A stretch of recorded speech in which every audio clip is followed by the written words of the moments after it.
The Science of Mind by Ernest Holmes, read by Michelle Ingalls. January 17th. What it does.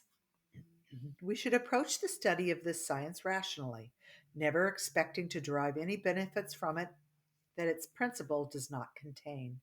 For while it is true that we are immersed in an infinite intelligence, a mind that knows all things, it is also true that this intelligence can acquaint us with its ideas only as we are able and willing to receive them.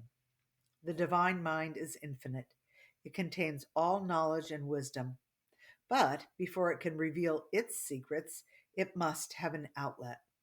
This outlet we shall be compelled to supply through our own receptive mentalities. All invention, art, literature, government, law, and wisdom that has come to the race has been given to it through those who have deeply penetrated the secrets of nature and the mind of God. Perhaps the simplest way to state the proposition is to say that we are surrounded by a mind or intelligence that knows everything, that the potential knowledge of all things exists in this mind, that the abstract essence of beauty, truth, and wisdom coexist in the mind of the universe, that we also exist in it and may draw from it. But what we draw from it, we must draw through the channel of our own minds. A unity must be established, and a conscious connection must be made before we can derive the benefits which the greater mind is willing to reveal or impart to us. The Spirit can give us only what we can take. It imparts of itself only as we partake of its nature. It can tell us only what we can understand. The infinite knowingness becomes our wisdom only in such degree as we embody its intelligence. It has been said that we can know God only as far as we can become God. This is a far reaching thought and should be carefully scrutinized. It is to be taken figuratively and not too literally, for we cannot really become God, but we can and do partake of the divine nature, and the universal does personify itself through man in varying degrees, according to man's receptivity to it. The universe impersonal. The universe is impersonal. It gives alike to all. It is no respecter of persons. It values each alike. Its nature is to impart, ours to receive. When we stand in the light, we cast a shadow across the pathway of our own experience.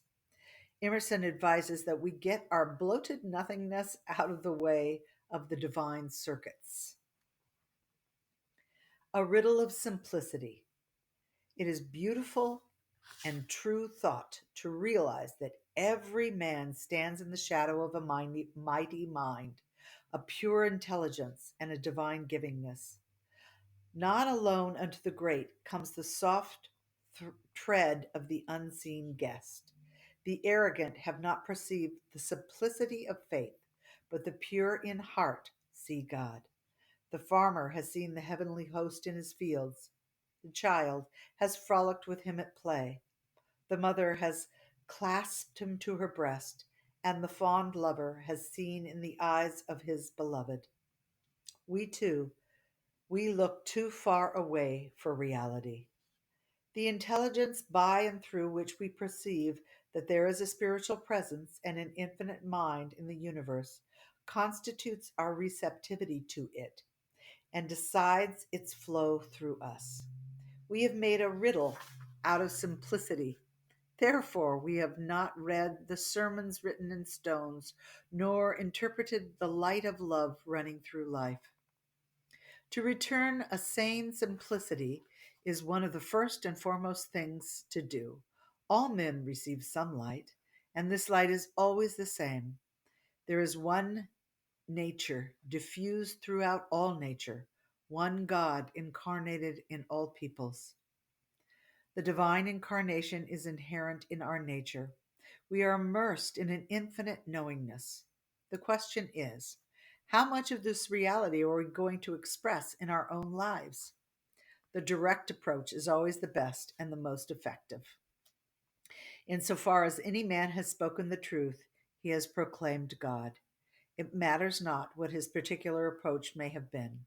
The scientist and the philosopher, the priest and the professor, the humanitarian and the empire builder, all have caught some gleam of the eternal glory, and each has spoken in his own tongue, that language which is of itself universal. Let us do away with a ponderosity of thought and approach the thing simply and quietly. It is the nature of the universe to give what we are able to take. It cannot give us more. It has given all. We have not yet accepted the greatest gift. Spiritual wisdom says that God manifests itself through everything and is incarnated in all men, that all is divinity, and that nature herself is the body of God. The mechanical laws of nature are set and immutable, but the spontaneous recognition of these laws gives us the power to bring them into practical use in everyday life and experience. Here we have a dual unity: law and order, spontaneous choice, volition, conscious action, and automatic reaction.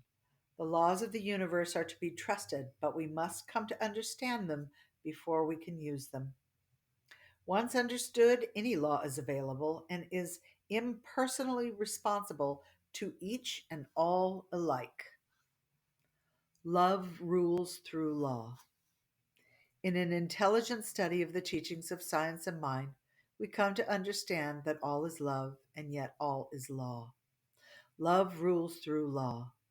Love is the divine givingness, law is the way. Love is spontaneous, law is impersonal. We should study the nature of reality with this in mind, and in this way we shall avoid two grave mistakes: either viewing life as made up only of mechanical laws, or viewing it as made up only of spontaneous actions, irrespective of law and order. As we gain the broader viewpoint, we shall see that life must contain two fundamental characteristics. We shall see that there is an infinite spirit operating through an infinite and immutable law. In this, cosmos, and not chaos, finds an eternal existence in reality. Love points the way, and law makes the way possible.